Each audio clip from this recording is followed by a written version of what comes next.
अण्णा देखील सहभागी झाले आणि अण्णा सुद्धा आपल्या सगळ्या शेतकऱ्यांसोबत गटासोबत उगवण क्षमता तपासणी करणार आहे. तर गट तयार आहे का? 1 2 आणि जोरदार स्पर्धा लागली आणि सगळे गटाचे सदस्य आहेत. गोल पाठवला करताय, कोणी बियाणं काढताय, कोणी टॅग काढताय, कोणी घामेला करताय, अशी जोरदार स्पर्धा लागली.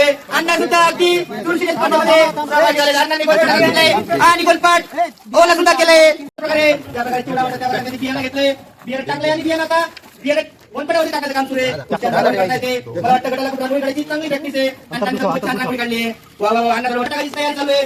खूपच छान सुंदर रांगोळी झाली आहे. वा वा, सुंदर सुंदर सुंदर. मला वाटतंय अण्णांचा गट पुढे जातोय, बाकीच्या गटाला मागे राहिले. अण्णांचा गट जिंकतोय का काय? खूपच छान. काय बोलले खूप अभिनंदन. काय वाटतं रायगड जिंकणार का? अण्णा जिंकणार का? आम्ही तर जिंकणार, आम्ही तर जिंकणार. तुम्ही जिंकणार. एक नंबर गुंडाळी केली किंवा आम्ही. ओके अण्णा, तुम्हाला वाटतं तुम्ही अय्यो आज तक मी तव्यावर बियाणं टाकून गुंडाळी न करता त्याच्यावरती पॉपकॉर्न बनवून गुणवत्ता तपासत होतो किंवा बियाण्याची. आता मला समजलं या ट्रेनरने खूप छान पद्धतीने शिकवलं किंवा की कशाही प्रकारे हे गोनपाट मध्ये ओले करून 100 दाणे जे असतो बियाणे ते टाकायचे किंवा त्यानंतर 4 दिवसांनी गुंडाळी उघडायची आणि मग बघायचं किती दाण्यांना कोंब फुटले. हीच खरी शास्त्रीय पद्धतीची असते बरं का बियाणे उगवण क्षमता तपासणी. आज मी प्रॅक्टिकल केलं. अय्यो गावात गेल्यावर सगळ्यांना मी हेच सांगणार की हो का हो मंडळी तुम्ही पण सांगणार. अय्यो माझे फॅन फॉलोअर पण म्हणतात की हो हेच करायचं आता उगवण क्षमता तपासणी अशीच करणार. अय्यो अय्यो